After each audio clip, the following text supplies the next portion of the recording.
I'd love to introduce to you now our leadership that is here visiting us here in RGV. Mr. Secretary from Homeland Security. Thank you, sir. Thank you very much, Chief Chavez.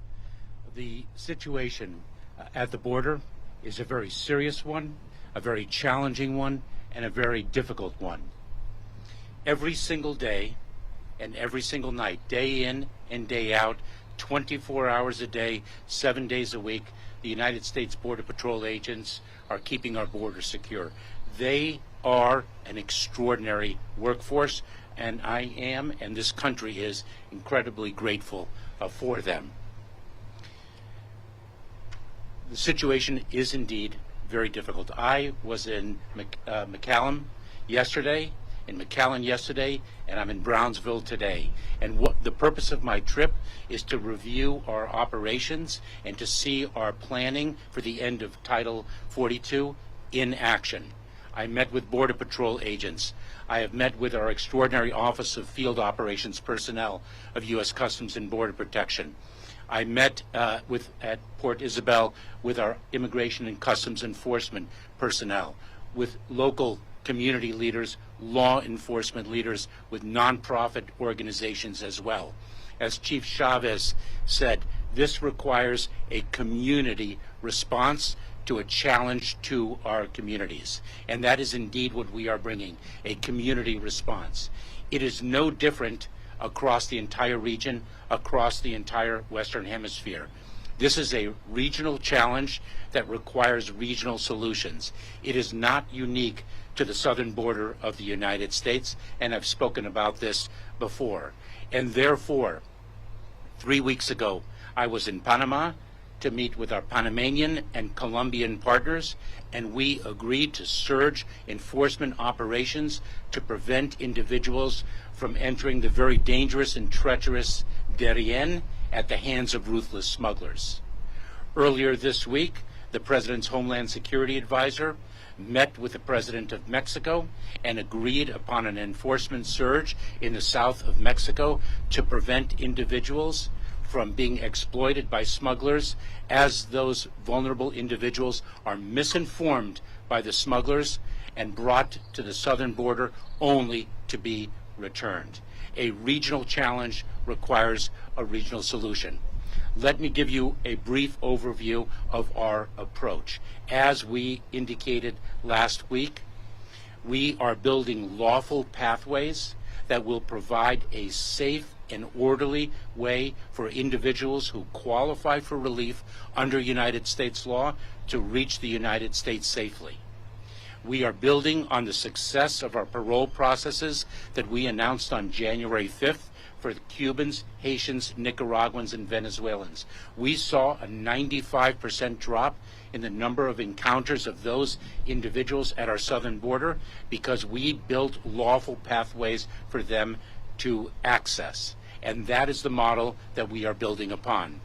Last Thursday, Secretary of State Tony Blinken and I announced the development of regional processing centers in different parts of South and Central America to enable individuals to access lawful pathways from those regional processing centers, whether they qualify for refugee processing, whether they qualify for our existing and expanding family reunification programs, whether they present acute vulnerabilities that may qualify them for humanitarian parole on a case-by-case basis. We are reaching the people where they are. It is not only our security obligation, it is our humanitarian responsibility to cut the smugglers out, and that is indeed what we are doing. We are building pathways. At the same time, we will deliver consequences for individuals who arrive at our southern border irregularly. That is our commitment and our obligation as a way of cutting the smugglers out and taking care of the safety and needs of individuals who qualify for relief. In a post-Title 42 environment, we will be using our expedited removal authorities under Title 8 of the United States Code. That allows us to remove individuals very quickly. We will, by May 11th, finalize the rule that we published in a proposed format that provides that individuals who do not access our lawful pathways will be presumed to be ineligible for asylum and will have a higher burden of proof to overcome that presumption of ineligibility. We are building lawful pathways, and we are delivering consequences for those who do not use those meaningfully accessible pathways. The message is very clear. We are coming with the relief that our laws provide to the individuals in need. The border is not open. It has not been open, and it will not be open subsequent to May 11th. And the smugglers who exploit vulnerable migrants are spreading misinformation. They are spreading false information, lies, in a way to lure vulnerable people to the southern border, and those individuals will only be returned. To the individuals themselves who are thinking of migrating, do not believe the smugglers. Please access the official government publications. Please access the official government information on the Department of Homeland Security website for accurate information, because you are being deceived and you are risking your lives and your life savings only to meet a consequence that you do not expect at our southern border. To meet our objectives, we have been and continue to surge resources, personnel, transportation capabilities, airplanes to effect a greater number of removals every week, additional facilities, the remarkable facility that the United States Border Patrol set up here in collaboration with the community of Brownsville. This was set up in just 72 hours. We are surging resources. Earlier today, we also announced the distribution of additional funds to border communities, nonprofit organizations, and several interior cities to meet their needs in their partnership with us to address the situation at our border and to address the humanitarian needs of migrants. We distributed approximately $330 million more today for the benefit of those organizations. We have a plan. We are executing on that plan. I have come to McAllen and Brownsville to see firsthand that plan in action. Fundamentally, however, we are working within a broken immigration system that for decades has been in dire need of reform. That is a fact about which everyone agrees, and we urge Congress to fix our broken immigration system. And until then, we will do everything that we can within our authorities to provide an orderly and safe pathway for individuals who qualify for relief under the laws of the United States of America. Thank you, and with that, I will turn it over to Deputy Commissioner Kari Huffman of Customs and Border Protection. Thank you, Secretary. First off, I'd like to say I'm very glad to be here along with the Secretary, Chief Chavez, Chief Ortiz, and the rest of the CBP team. We are facing a very, very challenging time. Leaders show what's important by where they spend their time, and the fact that the Secretary has spent so much time in this area recognizes the fact this is a priority for him, it's a priority for our government to do everything we can. We are facing very, very challenging times. There's no question about that. And we have been preparing for these challenging times for quite some time, and we're ready. There's no better team to face this than the CBP team, which is a good example of that, of our preparations, the ability for the RGV sector to set up this process in 3 short days is kind of builds upon the lessons we've learned and how our preparation we've done that make us ready to take on this situation. We're surging resources quickly all across the border to different places that we need it. We've increased our capacity by a third over the last 24 months to help us be prepared for this. And we're working hard to do this. We're focused on getting as many agents back on the line. We've been hiring for the last year or so contractors and non-uniformed personnel to do jobs that Border Patrol agents normally do to get them back on the line. So it's very important to do that. To follow up on what the Commissioner said, on May the 11th, it will still be unlawful to enter this country illegally. We will be relying upon our decades-old Title VIII process that we've used time and time again in the past to enforce the law and to protect the border. That, coupled with increasing in criminal prosecutions, will allow for the rule of law to prevail on our border, and that's our goal, and that's the challenges we're facing. But I want to spend a few minutes here to talk about the CBP team and tell you exactly how proud I am on the work they've done and continue to do. For the last year and a half, I have traveled this country, and many different stations, many different locations, talking to our workforce to better understand their challenges they're facing. And I can tell you, I'm sure the Secretary, Chief Ortiz, and Chief Chavez agree, we couldn't be more prouder than the work they do in the communities and the community they work with, which is further identified in the risk they take. And I couldn't close out with making one moment about the work of our recently with the U.S. Border Patrol BORTAC team and how they raised up in the community to help arrest a wanted murderer who'd been on the run for several days to help keep that community safe. That's the quality of the personnel you have working this border situation. That's the quality of the people in your community, and I couldn't be more proud of them. With that, I'm going to turn it over to Chief Ortiz to give more operational details about what's going on with our preparations. Chief. Good afternoon, and thank you, Deputy Commissioner, Mr. Secretary, for coming down here to see firsthand the great work that's unfolding in Rio Grande Valley and South Texas, and then Chief Chavez for your leadership. I will tell you that a couple of weeks ago, the Secretary asked me, where do we need to go first, Chief? And I said, before May 11th, we need to go to South Texas. We knew that we were going to see some increases down here, and that has transpired over the last 2 weeks. Brownsville has traditionally been a slower area for us in South Texas, and what we've seen that's unfolded here just south of us is migrant populations from Venezuela have crossed 24 hours a day. The Chief responded with medical assets and resources. We've asked for some support from other agencies. We've got our Texas Department of Public Safety personnel working side by side by our Border Patrol agents, and we have our OFO partners, and then we have our state and local partners. Once again, this is a team effort. We're continuing to move these migrants into our processing facilities as quickly as we possibly can. We have tremendous capacity here in South Texas. We have had that for about 6 or 7 years, and we're going to continue to leverage that to the best of our ability. As the Secretary mentioned, we're going to balance that against our border security mission set. We want to keep as many Border Patrol agents out on those front lines, allow our processing coordinators, our volunteers, our DOD personnel, the 1,500 DOD personnel are going to help us on those admin functions so we can get agents back out on patrol. Ultimately, our goal is to keep these communities safe and make sure that our agents are safe when they're out there performing their duties each and every day. So, Mr. Secretary, thank you for your continued support of the Border Patrol, and we appreciate the fact that you guys continue to cover this story because it is an important story. Thank you. All right, we'll take some questions. Start with Rebecca with the Associated Press. Can you explain why you've seen this big surge in the last couple weeks? Sorry, thank you. Oh, sorry. Can you explain why you've seen this big surge in the last couple weeks? And if you're seeing this big of a surge ahead of May 11th or May 12th, what are you expecting come May 12th?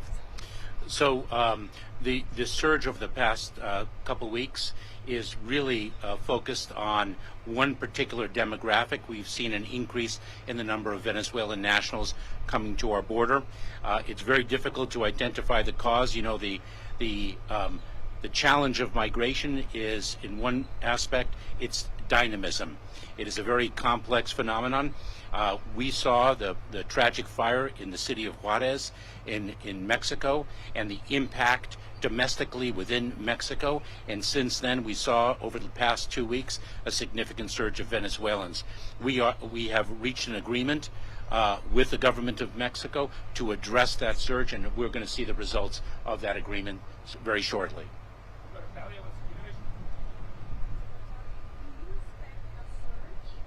And if so, how prepared are you for a surge in terms of processing people?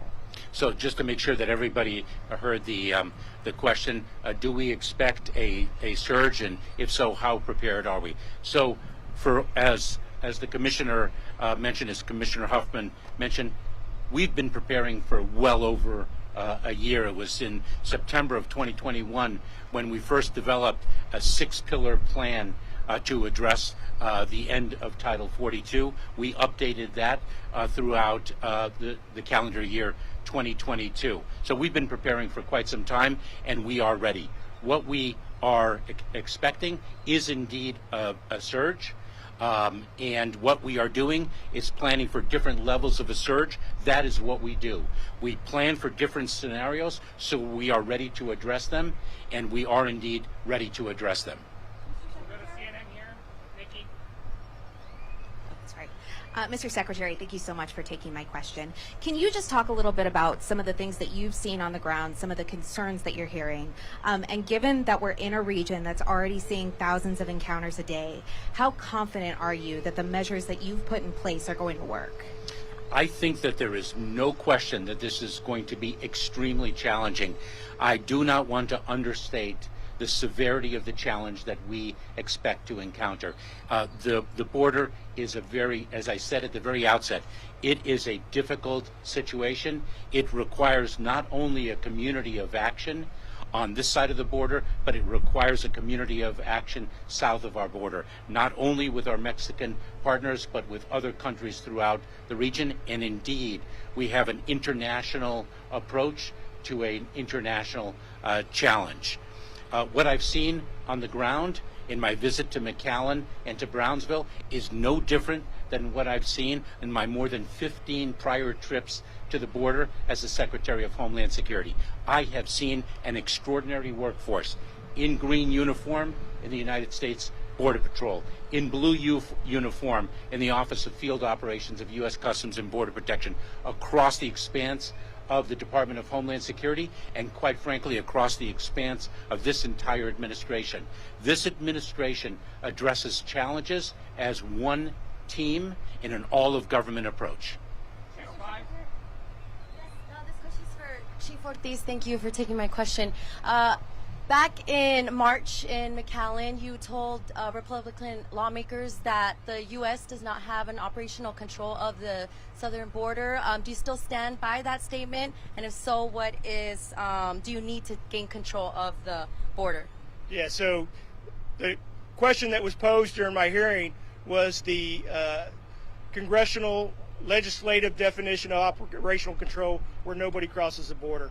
I've been doing this job for 32 years. We've never had operational control. Have we had various levels of control? Yeah, most certainly. Even while I was the acting chief or deputy chief here for 5.5 years, this side of Rio Grande Valley was very secure, but out on my west side, we had surges quite often in Rio Grande City, Starr County, and Hidalgo County. And that plays out across the entire stretch of the 2,000 miles border that we share with Mexico.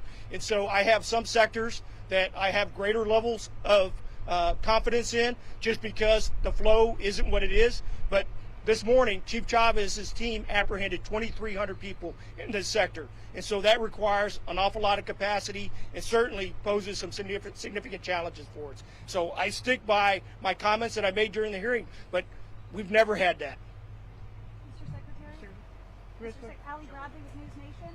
Mr. Secretary, you guys have been talking about the pathways and the plans that are in place, obviously, for majority Venezuelan migrants that was expanded to Haitian, Cuban, and Nicaraguan migrants. Why isn't that policy being enforced right now? Many of the migrants I'm meeting along the streets of Brownsville are swimming in between the ports of entry. As you have mentioned, if that happens, they're supposed to be returned. They're not being returned, and they're single adults without family here. Why is that happening?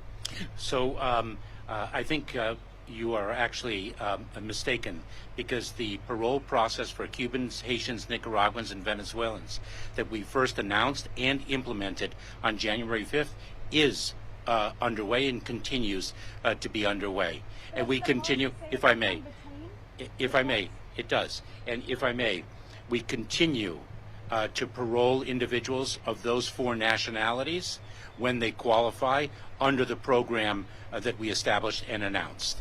And that requires a sponsor here in the United States to ensure that those individuals have financial stability and they are able to arrive in a safe and orderly way. That is indeed underway.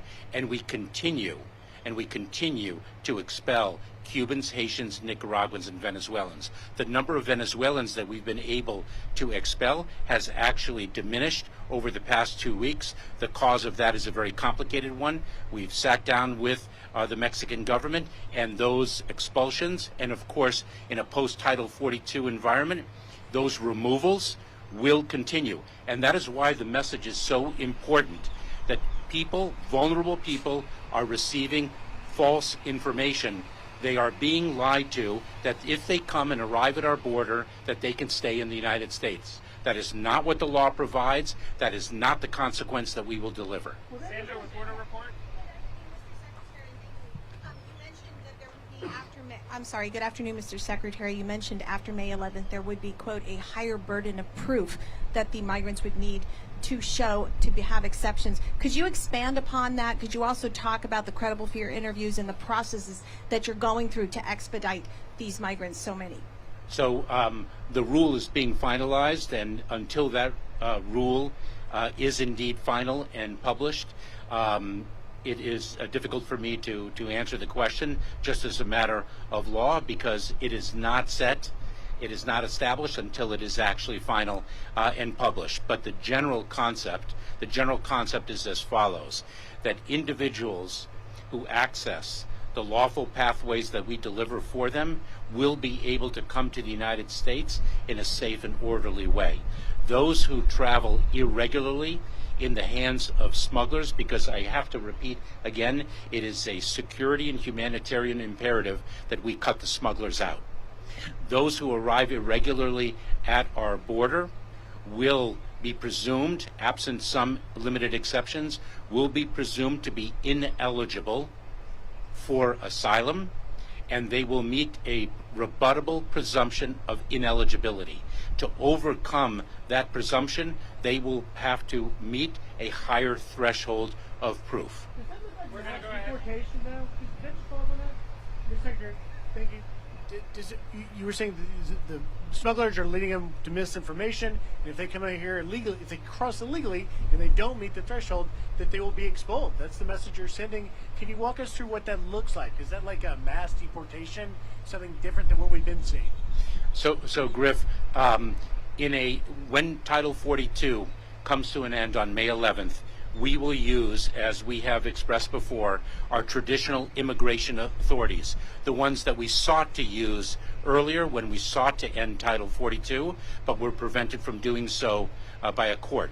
And Title 8 of the United States Code, our traditional immigration authorities actually deliver a consequence, because when someone is removed, when someone does not qualify for relief and is removed from the United States, they face an at least 5-year bar from admission into the United States. So the consequence is going to be more severe. And what we will do is remove individuals who do not qualify for relief under the standard that will be set by the rule that we will have finalized by May 11th. And we're going to finish up with his last question from Nicole.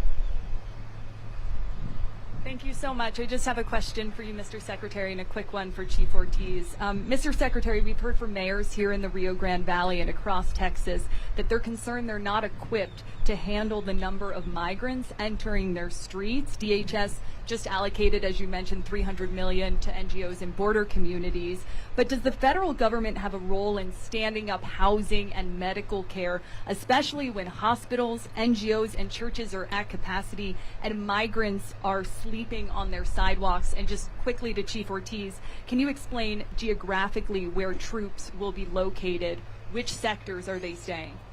So, Nicole, we are working very, very closely with city and local officials. As I have expressed earlier, we are working with nonprofit organizations. This requires a community response, and we are providing funding through our Emergency Food and Shelter Program. Congress allocated $800 million to this program. Last year, we only had $150 million. We have allocated a great number of those funds already to resource the communities to address the needs that you express. There are approximately $363 million left to distribute. We will do that through the new Shelter and Services Program. The community challenges require a community response, and we are working holistically with communities across the border to address this challenge. And then with respect to the DOD personnel, so currently we have 2,500 DOD personnel supporting the CBP Border Patrol mission, and they're housed and stationed across the southwest border. The additional 1,500 personnel that are going to be allocated over the next few weeks will be based in El Paso. But what that will allow me to do is resources that I've been dedicating to El Paso, because it has been a much busier place over the last 6 months, I'm going to be able to reallocate those to some of the other sectors that require some additional capacity. So we're going to be able to balance that out. We've got a plan. We've been working with our partners with DOD, and we appreciate their support. Thank you. I want to say something more about that, if I may, Chief Ortiz and Nicole. The deployment of Department of Defense personnel is nothing new. Since 2006, every single year since 2006, U.S. Customs and Border Protection, and specifically the United States Border Patrol, has relied upon additional resources from the Department of Defense. This year is the first year, thanks to President Biden budget, this is the first year since 2011 that we have been able to dedicate 300 new Border Patrol agents to the United States Border Patrol. The President's fiscal year 2024 budget asks for an additional 350 Border Patrol agents. We are plussing up the United States Border Patrol for the first time in more than a decade, and we are committed to continuing to do so. Resources are vital to the effort that we have underway. The challenges will be significant. The plans we have in place are tailored to meet those challenges. We have the greatest workforce in the world to fulfill our mission, and we will do so, and I'm so incredibly proud to support them. Thank you all for being here.